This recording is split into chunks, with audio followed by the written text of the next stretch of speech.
হলো?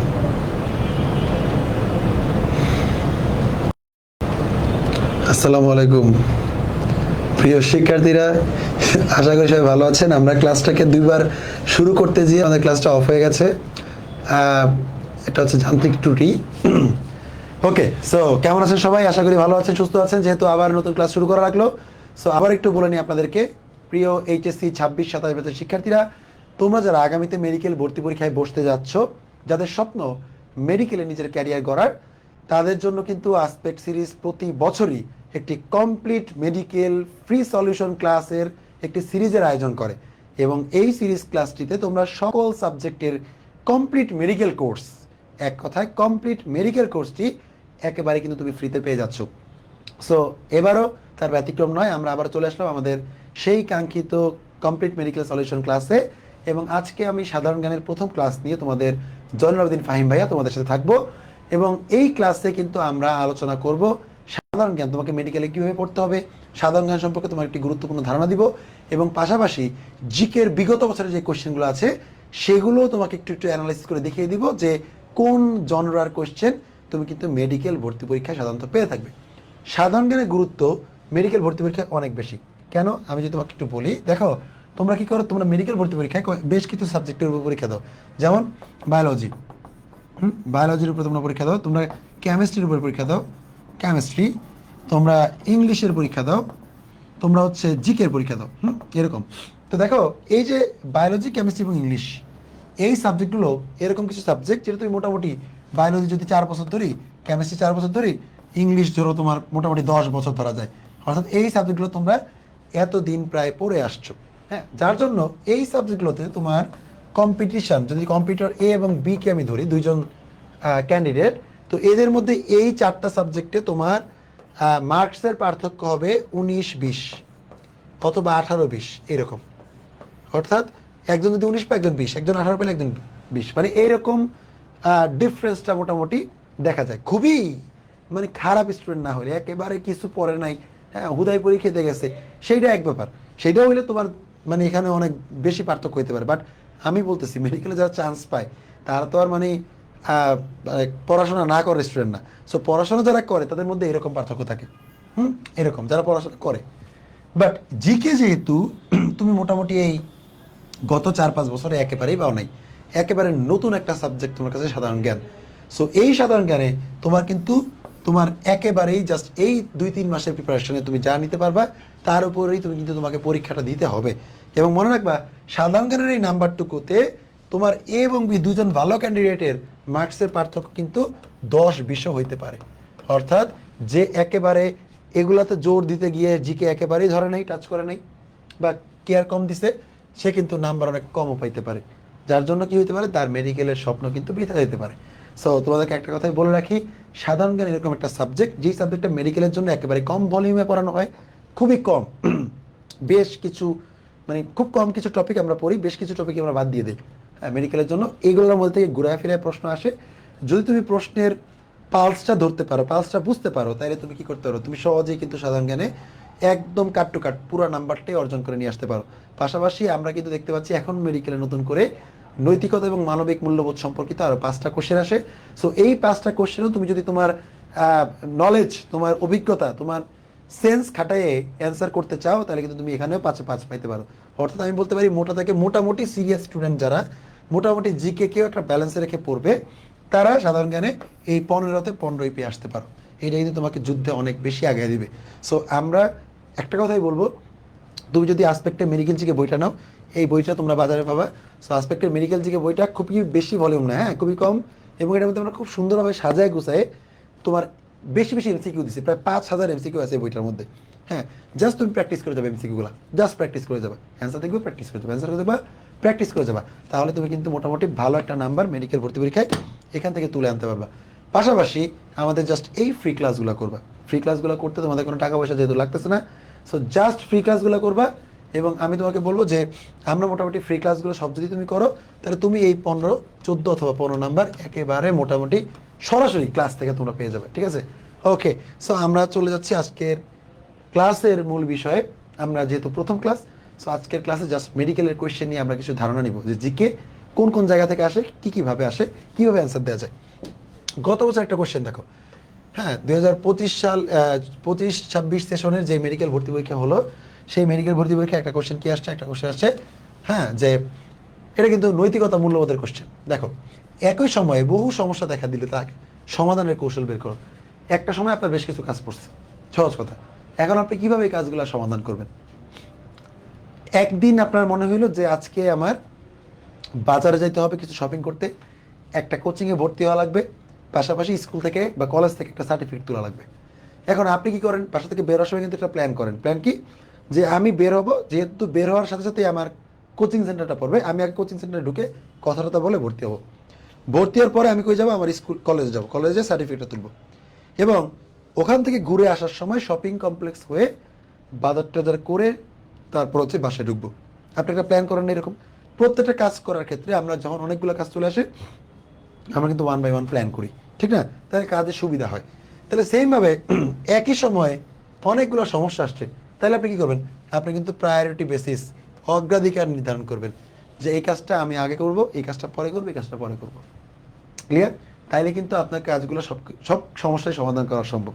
হ্যাঁ, so just basic একটা জিনিস দেখেন, একটা নৈতিক মানবিক মূল্যবোধ বলে আপনাকে ধরাই দিল মেডিকেলের কোশ্চেনে। এটার জন্য কি আপনারা পড়তে হবে? এটা কিন্তু পড়ার কিছু না, এটা জাস্ট আপনার সেন্স খাটান, নলেজ খাটান, অ্যান্সার দিয়ে দেন। ওকে, নেক্সট কোয়েশ্চেন। ভয় পাওয়ার কিছু নেই মেডিকেলে। বাংলাদেশে বায়ুর আর্দ্রতা সবচেয়ে বেশি থাকে কোন মাসে?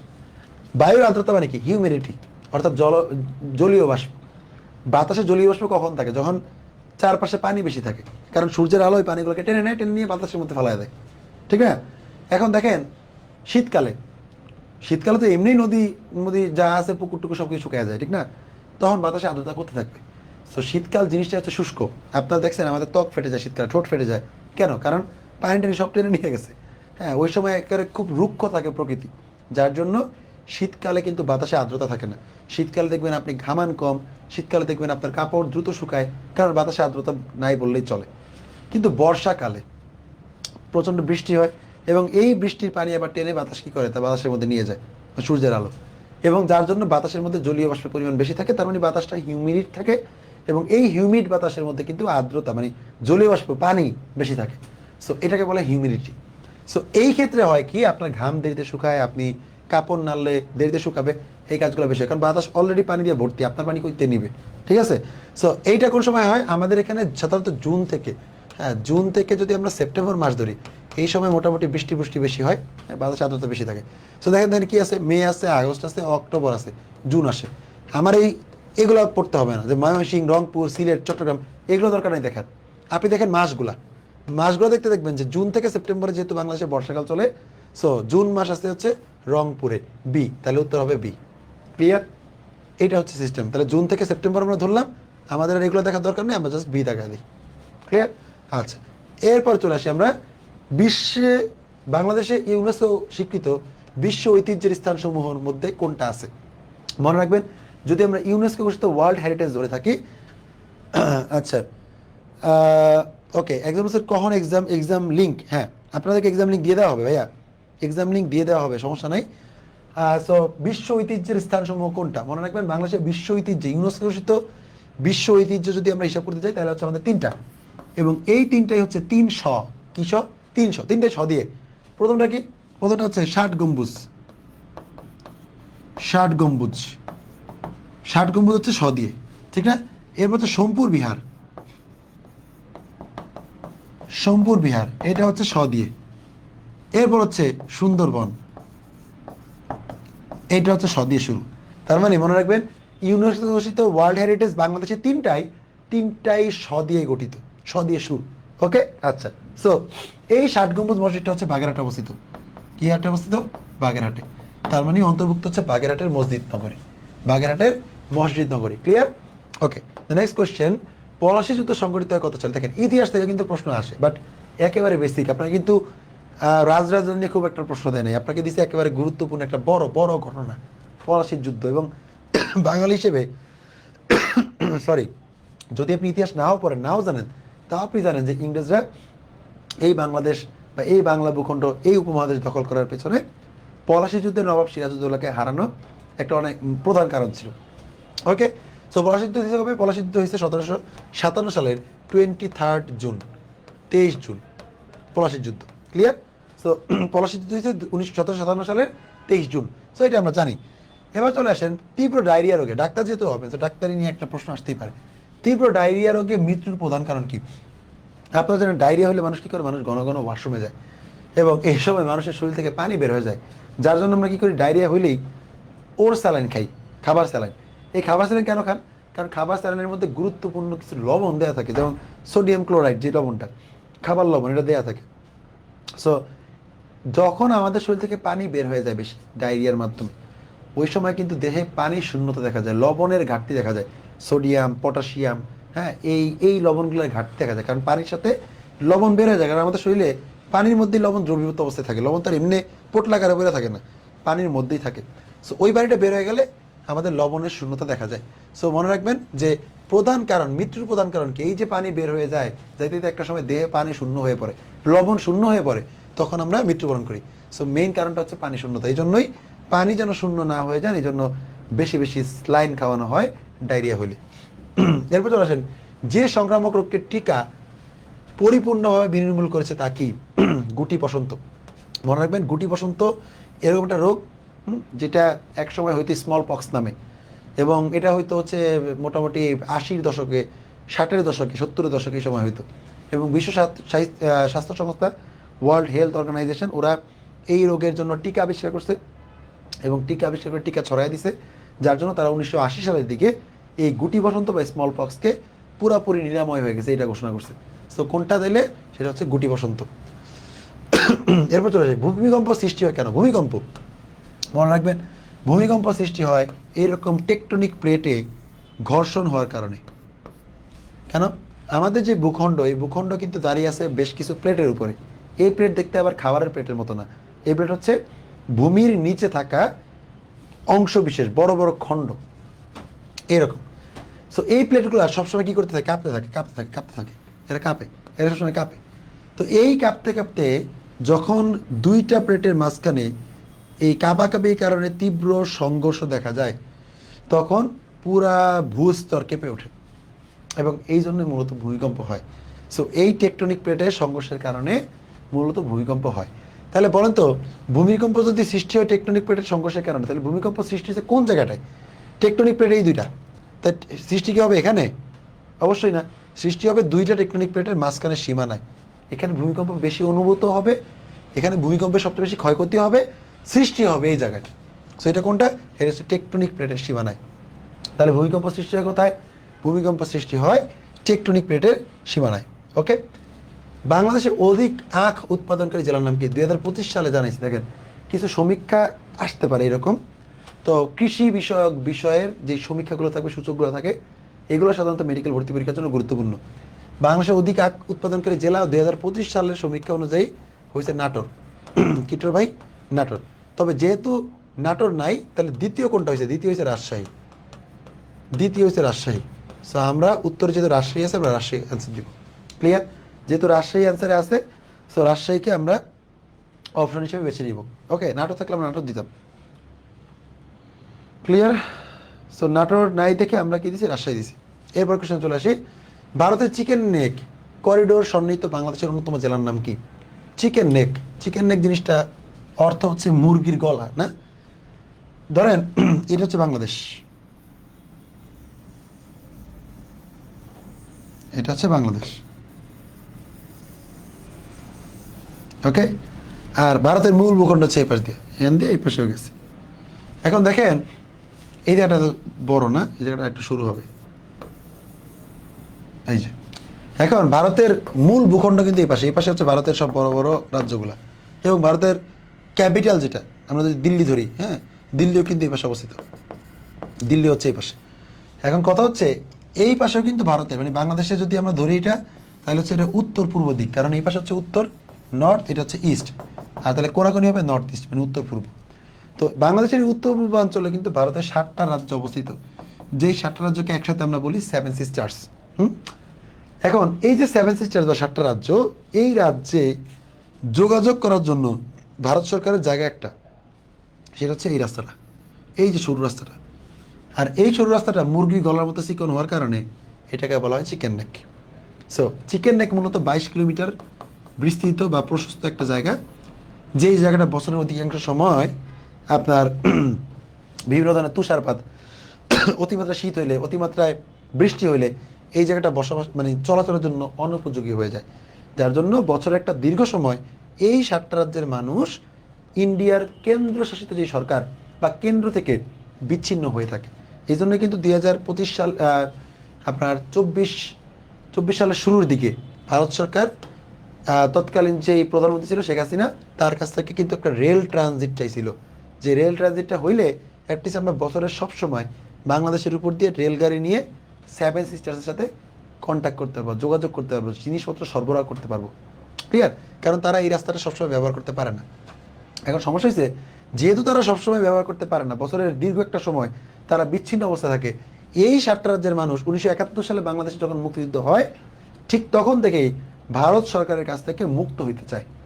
আর এই মুক্ত হওয়ার যে আন্দোলন, এই আন্দোলনের কারণেই এই 7জনকে একসাথে জোট করে একটা নাম দেওয়া হয়েছে 7 সিস্টার্স, মানে 7 বোন। কারণ বাঙালি সমাজে বোনদেরকে আগে অনেক বেশি অবহেলা করে। তো আপনারা মিনা রাজুর মধ্যে দেখছেন, মিনাকে যদি অর্ধেক ডিম দেয়, রাজুকে তাইলে দেয় হচ্ছে 2টা ডিম। কেন? কারণ এটা বাংলাদেশের চিরাচরিত একটা নিয়ম ছিল, বাঙালি সমাজের মেয়েদেরকে একটু অবহেলা করা হতো। তো যেহেতু তারা অবহেলিত, তারা নিজেদেরকে বানায় ফেলছে বোন, 7 বোন, 7 সিস্টার্স। ক্লিয়ার? সো এটা কি তাহলে বাংলাদেশের এই জায়গাটায় অবস্থিত পঞ্চগড়, আর এই পঞ্চগড় থেকে সবচেয়ে কাছে হচ্ছে এই চিকেন নেক, মানে পঞ্চগড়ের সীমান্ততে। তাহলে কি বলছে? চিকেন নেক করিডোর সন্নিহিত বাংলাদেশের অন্যতম জেলার নাম হচ্ছে Panchagarh. Right answer is a. Clear? এরপরে কোশ্চেন আমরা চলে যাই। আরেকটা নৈতিক মূল্যবোধের কোশ্চেন আসছে। একজন মেডিকেল শিক্ষার্থী কোর্সের মাঝপথে এসে পড়াশোনার চাপে গুরুতরভাবে অবসাদগ্রস্ত হয়ে পড়ে, তার উচিত কি ছিল? তার উচিত ছিল যদি সে গুরুতরভাবে অবসাদগ্রস্ত হয়ে যায়, সে তো আর কি করতে পারবে না, সে ভর্তির আগে এই বিষয়ে, শিক্ষার বিষয়ে সচেতন হওয়ার তো কোনো কিছু নাই। হ্যাঁ, এটা হয় নাই। আবার অতিরিক্ত পরিশ্রম এড়িয়ে চলা, পরিশ্রম না করলে তো সে পাশ করতে পারবে না, তার তো পরিশ্রম করতেই হবে। হ্যাঁ, বিশ্রামের ব্যাপারে সচেতন হওয়া, সে বিশ্রাম নিতে পারবে না। বিশ্রাম মানে এমন না যে বিশ্রাম নিতে গিয়ে আপনি 3 মাস ঘুমায় থাকেন, এটা তো পারবেন না আপনি। সো আপনি যেটা করতে পারেন, যদি আপনি এরকমভাবে অবসাদগ্রস্ত হয়ে যান মেডিকেল পড়ার মাঝখানে, আপনাকে অবশ্যই শিক্ষকদের সাথে, সহপাঠীদের সাথে ব্যাপারটা শেয়ার করতে হবে। হ্যাঁ, আপনার আশেপাশের মানুষকে জানাইতে হবে। ওকে? সো এখানে উত্তর হবে শিক্ষকদের সাহায্য নেওয়া। এখানে শিক্ষকদের সাহায্য দেওয়া আছে, দেওয়া হবে না, এটা হবে নেওয়া। নেওয়া। Next question. মানব জিনোম প্রকল্প সমাপ্ত ঘোষণা করা হয় যে সালে? মানুষের জিন নিয়ে যে গবেষণা, এই জিনোম প্রকল্প ওয়ার্ল্ড হেলথ অর্গানাইজেশন তারা সমাপ্ত ঘোষণা করছে 2003 সালে। মূলত এটা শুরু হয়েছিল 1990 সালের আশপাশ সময় থেকে, 2003-এ যেটা শেষ করে দিচ্ছে তারা এই প্রকল্পটা। এরপর আরেকটা কোশ্চেন আছে, দেখেন মানবিক মূল্যবোধ থেকে। একজন শিক্ষার্থী নিজে পরীক্ষায় অকৃতকার্য হলেও বন্ধুর সফলতায় তাকে অভিনন্দন জানালো, তাহলে সে একজন কি শিক্ষার্থী? স্বাভাবিকভাবেই সে নিরপেক্ষ ব্যক্তি না, সহানুভূতিশীল না, সৎ ব্যক্তি না, সে হচ্ছে সৌজন্যপূর্ণ ব্যক্তি। কারণ সে খারাপ করছে, কিন্তু আরেকজনকে আবার কি করছে, আরেকজনকে শুভকামনা জানাইছে, অভিনন্দন জানাইছে। সো এটা করতে গিয়ে আবার সবাই এটা করেন না যে আমি খারাপ করবো, বন্ধুরা যে অভিনন্দন জানাবো না। সো এইটা হচ্ছে আপনার আরেকটা মানবিক মূল্যবোধের কোশ্চেন।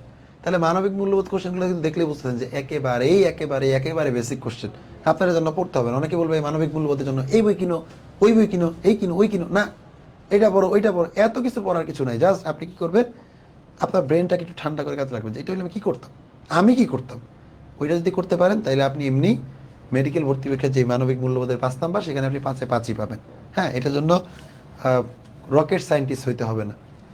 চট্টগ্রামে শাহাদত বহনকারী জুলাই শহীদকে আমরা জানি যে 16 জুলাই 2024 চট্টগ্রামে মারা গেছিল ওয়াসিম আকরাম, এবং তাকে বলা হয়েছে চট্টগ্রামের প্রথম শহীদ। এরপর চলে আসে সম্পত্তি নিয়ে বিরোধে লিপ্ত আরমান সালমান দুই ভাই ভালো বন্ধু হিসেবে কি করা উচিত? একজন তাদের ভালো বন্ধু, বা ধরেন আপনি ওদের দুজনের ভালো বন্ধু, তাহলে আপনি কি করবেন? আপনি অবশ্যই কি করবেন, বিরোধ নিষ্পত্তিতে মধ্যস্থতা করবেন।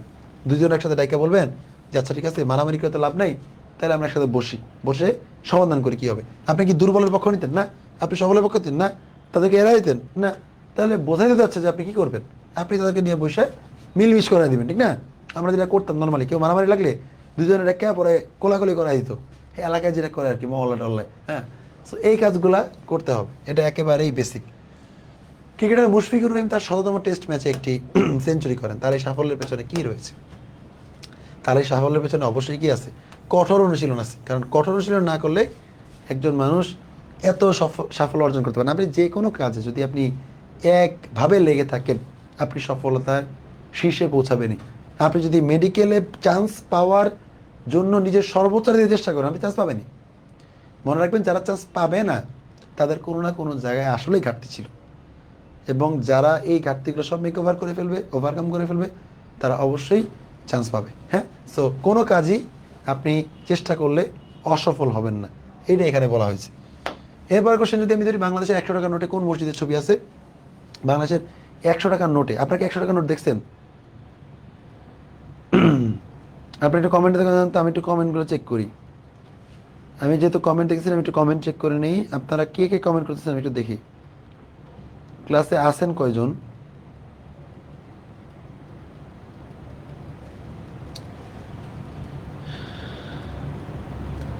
ওকে,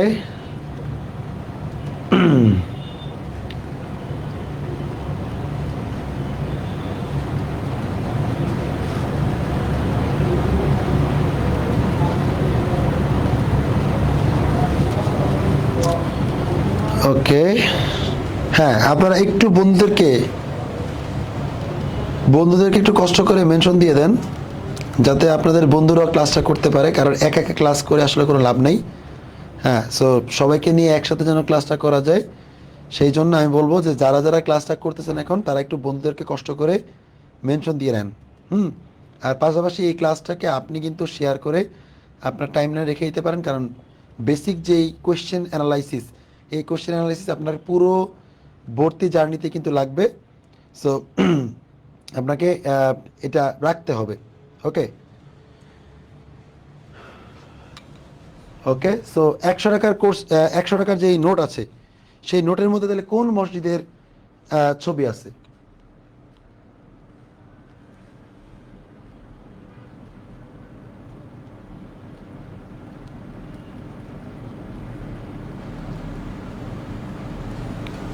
ওকে, সবার পারার কথা জিনিসটা সবারই পারার কথা। ১০০ টাকার নোটের মধ্যে ইউনেস্কো ঘোষিত ওয়ার্ল্ড হেরিটেজ ৬০ গম্বুজ মসজিদের ছবি দেওয়া আছে। স্বীকৃত বাংলাদেশকে স্বীকৃতি দেওয়া প্রথম মুসলিম প্রধান দেশ কোনটি? বাংলাদেশকে স্বীকৃতি প্রদানকারী প্রথম মুসলিম দেশ কোনটা বলতে পারবেন? বাংলাদেশকে প্রথম কোন মুসলিম দেশ স্বীকৃতি দিছে? বাংলাদেশকে প্রথম স্বীকৃতি দিছে কোন মুসলিম দেশ?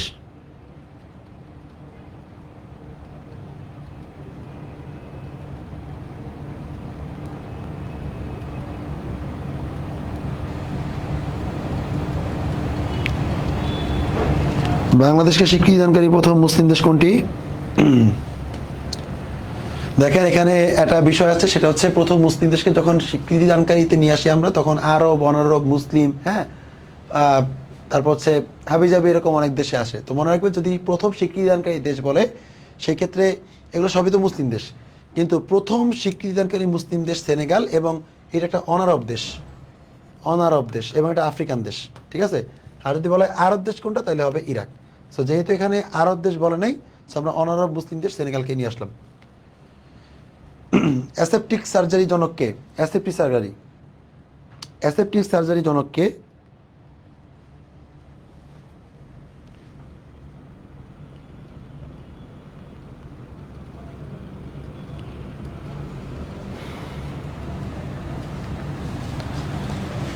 ওকে, এক্সাম হবে না? হ্যাঁ, এক্সাম হবে। আচ্ছা, এক্সাম কখন? অবশ্যই এক্সাম হবে। জোসেফ লিস্টার অ্যাসেপটিক সার্জারি জনক। দেখেন, এটা কিন্তু মেডিকেল সায়েন্স রিলেটেড কোশ্চেন। ওকে, সো দেখেন, এখানে কিছু সাম্প্রতিক কোশ্চেন আমরা দেখতে পাচ্ছি যে গাজায় সম্প্রতি কবে আন্দোলন হয়েছে, কোন সালে ঢাকা মেডিকেল কলেজ প্রতিষ্ঠিত হয়? খুবই বেসিক কোশ্চেন। আপনারা যদি আমি এটা দেখি যে সড়ক পথের সংক্ষিপ্ত দূরত্বে টেকনাফ থেকে তেঁতুলিয়া যেতে নিচের কোন জেলাটি অতিক্রম করতে পারে? আমরা কিন্তু আলোচনা করতেছি, কারণ আমাদের প্রচুর পরিমাণে কোশ্চেন, বিগত বছরের সব কোশ্চেন আলোচনা করার কিছু নাই, বাট আমি জাস্ট একটা ওভারভিউ দিয়ে যাচ্ছি, কারণ বিগত বছরের কোশ্চেনগুলো জেনে আপনি আজকে ক্লাসটা শুরু করবেন, কারণ আজকে থেকে আমরা ফ্রি কোর্স শুরু করতেছি, যেহেতু আমাদের জানা উচিত যে আসলে কোন কোন জায়গা থেকে কোশ্চেন সাধারণত আসে।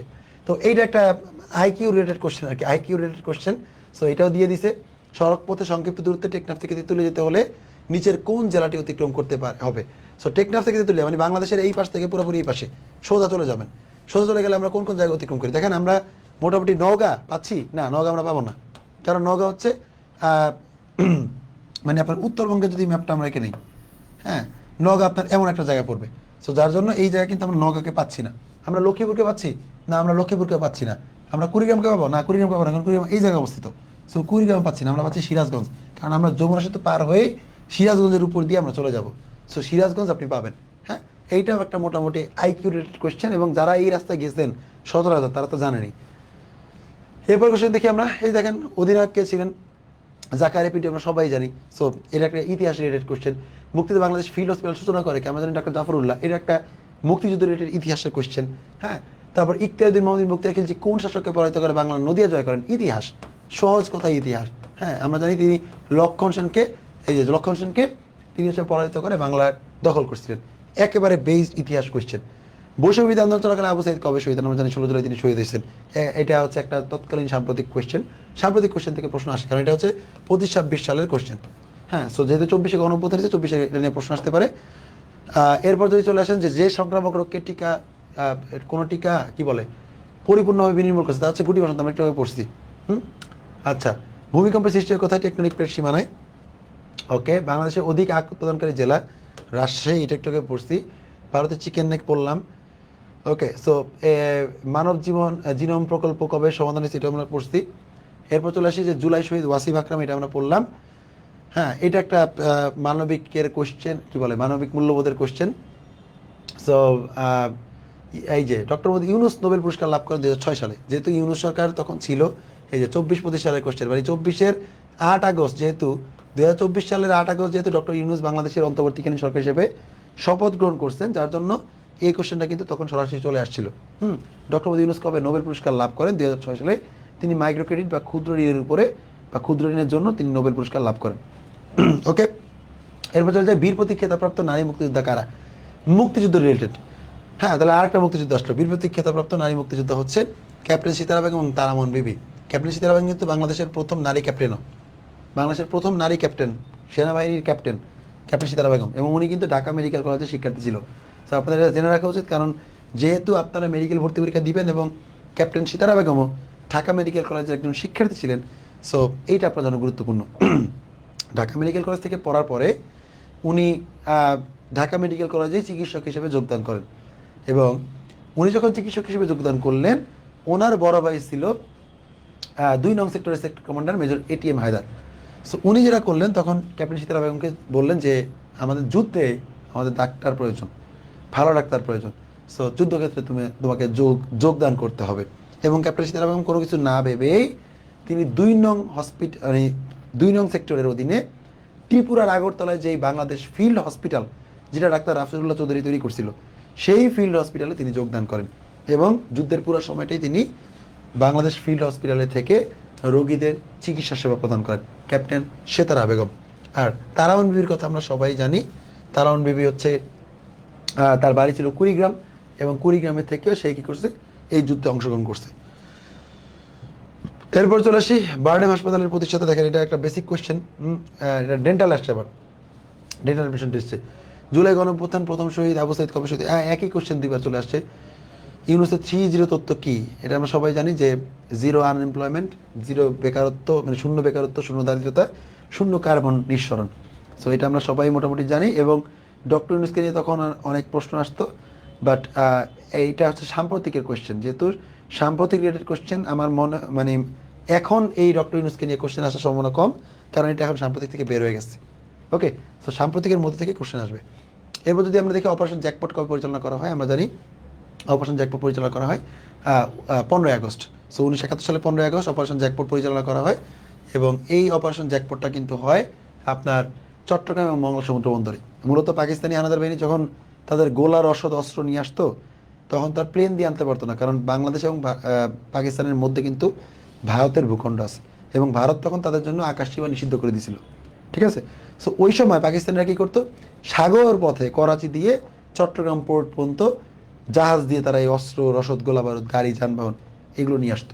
হ্যাঁ, সো কী করছে, অপারেশন জ্যাকপটটা কেন পরিচালিত হয়েছিল, কারণ একটা সময় মুক্তিযোদ্ধারা উপলব্ধি করছিল যে না, তারা যদি এই পোর্ট ব্যবহার করতে পারে চট্টগ্রামের মংলা বন্দর, তাহলে যুদ্ধে তারা সবসময় এই ফুয়েল আপ করতে পারবে যুদ্ধকে। সো এই জন্য এই দুইটা পোর্টকে অকার্যকর করে দেওয়ার জন্য 15 আগস্ট 1971 সালের এই দুইটা পোর্টের মধ্যে একটা অপারেশন চালায় তৎকালীন যেই 10 নং সেক্টর মানে সেক্টরের অধীনে কমান্ডাররা ছিল, গেরিলারা ছিল। তারা যেহেতু 10 নম্বর সেক্টর ছিল নৌপথ নিয়ে, তো তারা যে কী করে, তারা এই চট্টগ্রাম এবং মংলা সমুদ্র বন্দরে গোপনে মাইন বিস্ফোরণ ঘটায় এবং ওই যে সমুদ্র বন্দরে নোঙ্গল করার যত জাহাজ ছিল সবগুলোকে ডুবাই দেয়। যার জন্য দুইটা সমুদ্র বন্দরই মূলত অকার্যকর হয়ে যায় এবং পরবর্তীতে এইটাও যুদ্ধ জয়ের পেছনে একটা বড় ভূমিকা পালন করে। ক্লিয়ার? পারদিদুরি সোনালী ব্যাগের প্রধান আবিষ্কারককে আমরা চিনি মোবারক আহমেদ খান। মোবারক আহমেদ খানকে আমরা সবাই চিনি। এরপর চলে আসেন হিরোশিমায় নিক্ষেপ করা প্রথম আণবিক বোমার নাম কি? জানেন আপনারা সবাই যে 1945 সালে 1939 সালে যে যুদ্ধ শুরু হয়, প্রথম বিশ্বযুদ্ধ, দ্বিতীয় বিশ্বযুদ্ধ, সেটা শেষ হয় 1945 সালে।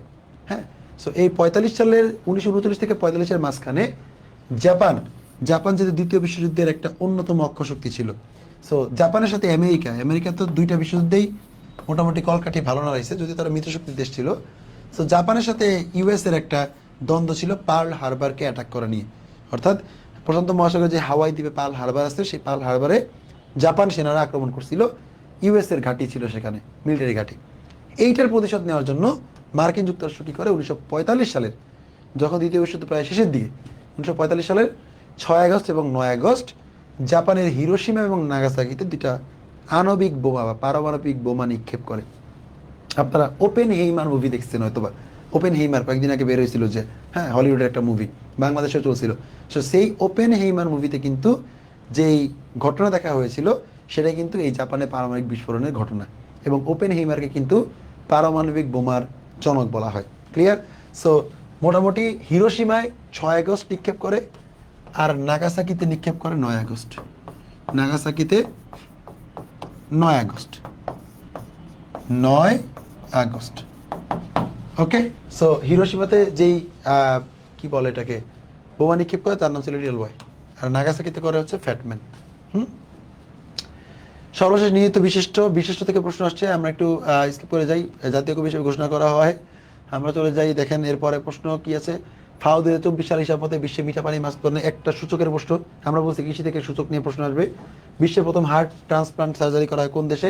এইটা একটা মেডিকেল সায়েন্স রিলেটেড কোশ্চেন। দেখেন এখানে বলা আছে 1905 সালে ঢাকা মেডিকেল কলেজের মূল ভবনে তদানীন্তন পূর্ব বাংলার আসাম প্রদেশের কোন বিষয়টি স্থাপিত হয়েছিল? দেখেন একটা জিকের কি বলে এটা, মেডিকেল রিলেটেড একটা জিকে কোশ্চেন কিন্তু। হ্যাঁ, এবং এই যে এই প্রশ্নগুলো কিন্তু আপনি দেখে থাকেন যে সবগুলোর প্রশ্ন মোটামুটি আপনার একেবারে বেসিক, কিন্তু একেবারেই বেসিক। সো এই কোশ্চেনগুলো নিয়ে খুব একটা প্রবলেম কিন্তু কারো হওয়ার কথা নয়। আচ্ছা, এরপর যদি আমরা চলে আসি যে জাতিসংঘ টেকসই, খুবই কমন, মোস্ট কমন একটা কোশ্চেন। এটা চলমান আছে যেহেতু, মোস্ট কমন একটা কোশ্চেন এবং খুবই সহজ একটা কোশ্চেন। টেকসই উন্নয়ন লক্ষ্যমাত্রা নিয়ে বলছে যে জাতিসংঘের যেই টেকসই উন্নয়ন লক্ষ্যমাত্রা, সেই টেকসই উন্নয়ন লক্ষ্যমাত্রা অর্জিত হওয়ার নির্ধারিত সময়সীমা কত? আমরা জানি যে জাতিসংঘের যেই এসডিজি বা সাস্টেইনেবল ডেভেলপমেন্ট গোল, এসডিজি, এই এসডিজি শুরু হয়েছে কিন্তু 2016 সালে, এবং এটা চলবে 15 বছর ধরে, এবং 2030-এ যে শেষ হবে।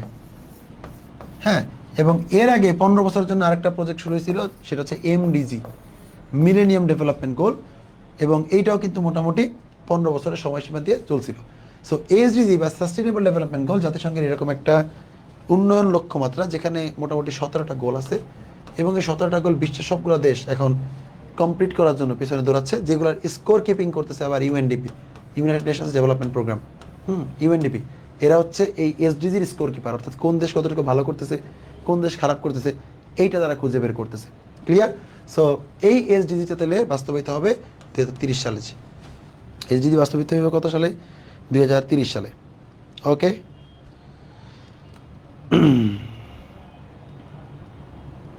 ক্লিয়ার?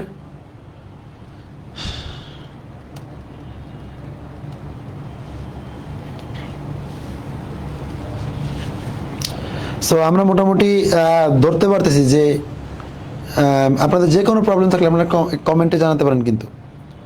আমরা আজকে শুধুমাত্র একটা ওভারভিউ নিচ্ছি যে জিকে কোয়েশ্চেন আসলেই কিরকম আসে, হ্যাঁ সেই বিষয়ে আমরা একটা সুন্দর ধারণা নিচ্ছি। সো এই বেসিক ধারণাটা আমরা শুধু আজকে নিয়ে রাখবো। এরপরে এভারেস্ট শৃঙ্গ বিজয়ী প্রথম বাংলাদেশি চিকিৎসককে, আপনারা সবাই জানেন যে বাবর আলী চট্টগ্রামে বাড়ি, উনি কিন্তু একজন চিকিৎসক ছিলেন। হ্যাঁ, এবং উনি একজন চিকিৎসক, পাশাপাশি উনি একজন শেরপা, মানে পাহাড় বেয়ে চলে, ঠিক আছে।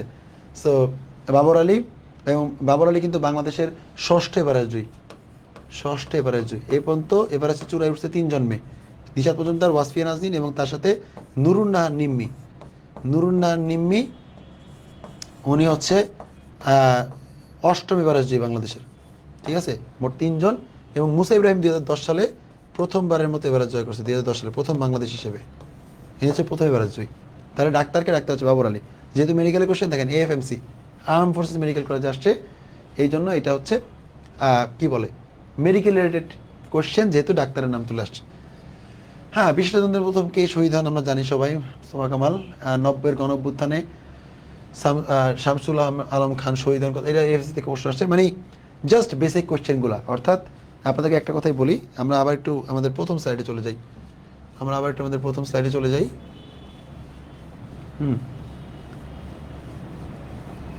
যদি আমাদের প্রথম স্লাইডটাতে চলে যাই, এখানে আমরা একটু গবেষণা করি। সেটা হচ্ছে এই যে বিষয়গুলো নিয়ে আমরা আলোচনা করলাম, হ্যাঁ, এখান থেকে আপনারা বুঝতে পারতেছেন যে যদি আপনার মেডিকেল ভর্তি পরীক্ষায় একটা ভালো নাম্বার টার্গেট হয়ে থাকে, আপনি যদি মেডিকেল ভর্তি পরীক্ষায় একটা ভালো নাম্বার নিশ্চিত করতে চান, সেই জন্য আপনাকে যেটা করতে হবে, আপনাকে সাধারণ জ্ঞানে অবশ্যই জোর দিতে হবে। সাধারণ জ্ঞানের কোন বিষয়গুলো নিয়ে আমরা মেইনলি ফোকাস করব? আমরা বাংলাদেশ বিষয়াবলী, বাংলাতে লিখি বাংলাদেশ অ্যাফেয়ার্স। আমরা ইন্টারন্যাশনাল বিষয়াবলী, ইন্টারন্যাশনাল অ্যাফেয়ার্স।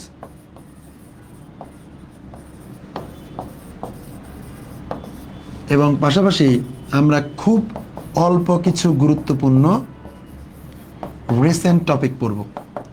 এবং পাশাপাশি আমাদের যেই নৈতিকতা এবং মূল্যবোধ আছে, মোরাল ভ্যালুস দিয়ে, সেগুলো আমরা পড়ব। মনে রাখবেন, যদি বাংলাদেশ বিষয়াবলীর কথা আপনাদেরকে বলি, তাহলে সেখানে আমরা বলবো যে বাংলাদেশ বিষয়াবলীর প্রশ্ন আসবে কোন বিষয়গুলো নিয়ে। সেটা হচ্ছে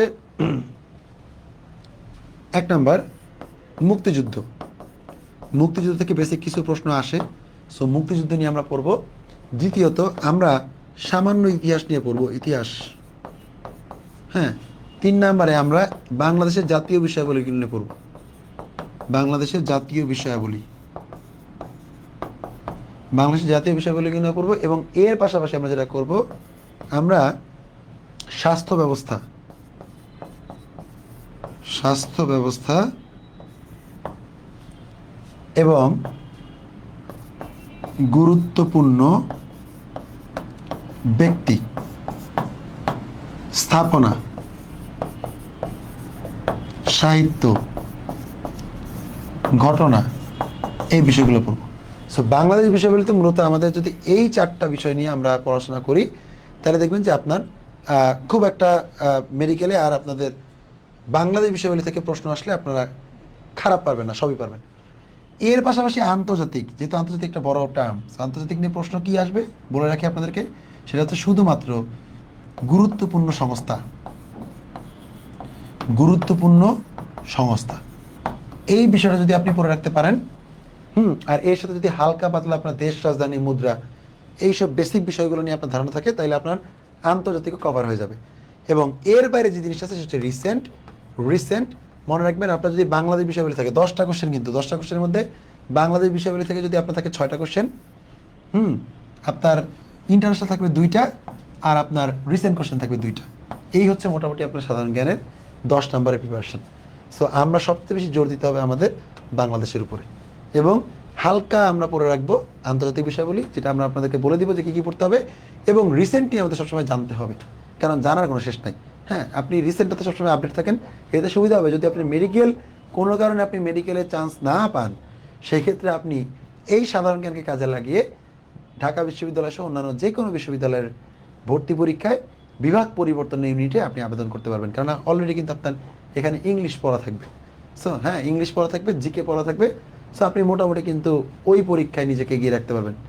ওকে, সো আমরা ঠিক এভাবেই পড়বো। তবে আপনাদেরকে একটা কথা বলে রাখি, যেহেতু আজকের ক্লাসটা একেবারে প্রথম ক্লাস, সো আজকের ক্লাসে আমরা কিন্তু জাস্ট একটা ধারণা দিলাম, আমরা কিন্তু সবগুলো কোয়েশ্চেন অ্যানালাইসিসও করিনি, আলাদা আলাদা করে, মানে অ্যানালাইসিস করিনি বলতে সবগুলো কোয়েশ্চেন কিন্তু আপনাদেরকে অ্যান্সার করে দিই, কারণ আমাদের আজকের ক্লাসের মূল উদ্দেশ্য অ্যান্সার করে দেওয়া না। আজকের ক্লাসের মূল উদ্দেশ্য হচ্ছে যে আপনাকে মেডিকেল সম্পর্কে একটা সুন্দর ধারণা দিয়ে রাখা, জাস্ট যে মেডিকেলে এইরকম এরকম কোয়েশ্চেনগুলো আসে। এবং আজকে আপনি দেখলেন যে মেডিকেলে বাংলাদেশ বিশ্ববিদ্যালয় থেকে কোন কোয়েশ্চেনগুলো আসে, সাম্প্রতিক থেকে কেমন করে কোয়েশ্চেন আসে, কিছু কিছু যে আইকিউ রিলেটেড কোয়েশ্চেনও আসে, এটাও কিন্তু আপনি পাইছেন। এবং নৈতিক এবং মানবিক মূল্যবোধ যে একেবারেই সহজ কোয়েশ্চেন আসে, যেটার জন্য আপনার কোনো বইটি পড়া লাগবে না, আপনি জাস্ট মাথা খাটায় অ্যান্সার দিলে আপনি পারবেন। সো আজকে আমরা কিন্তু এই 60-70টা কোয়েশ্চেন সবগুলো আপনাদেরকে অ্যান্সার করে দেই নাই, কারণ অ্যান্সার করতে গেলে আপনি জাস্ট অ্যান্সারটাই জানলেন। বাট আজকে আপনাকে একটা ধারণা দেওয়ার চেষ্টা করেছি যে অ্যান্সারগুলো কোত্থেকে আসে, কী কী টাইপের কোশ্চেন আসে। ক্লিয়ার?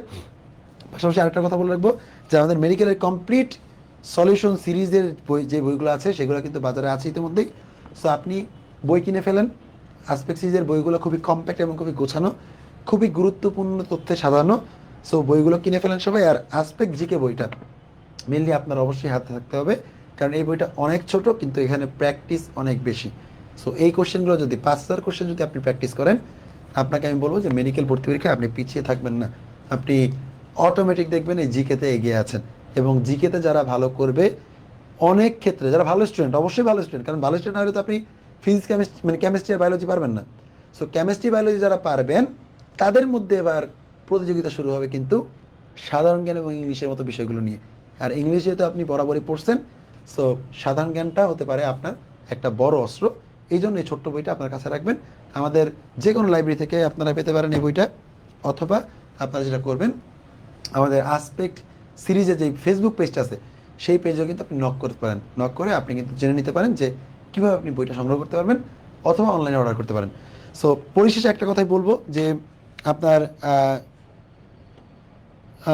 ওকে, সো আপনাদের পরীক্ষার জন্য আমরা একটা মেসেজ দিয়ে দিয়েছি অলরেডি আমাদের পেজ থেকে, যে আমরা 22 আগস্টে পরীক্ষাটা পিছিয়ে দিছি। সম্ভবত পরীক্ষা পরিবর্তন করে আগামী 1 সেপ্টেম্বর পরীক্ষা রাখা হয়েছে।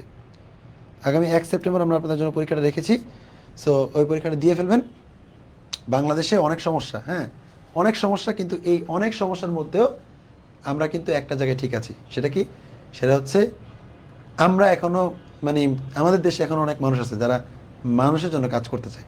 সো আপনাদেরকে একটা কথাই বলবো, মেডিকেল এরকম একটা পেশা, বা ডাক্তারি এমন একটা পেশা, চিকিৎসাবিদ্যা এমন একটা পেশা, যেই পেশায় অবশ্যই আপনাকে কাজ করতে হলে আপনাকে অনেক বড় মনের অধিকারী হইতে হবে।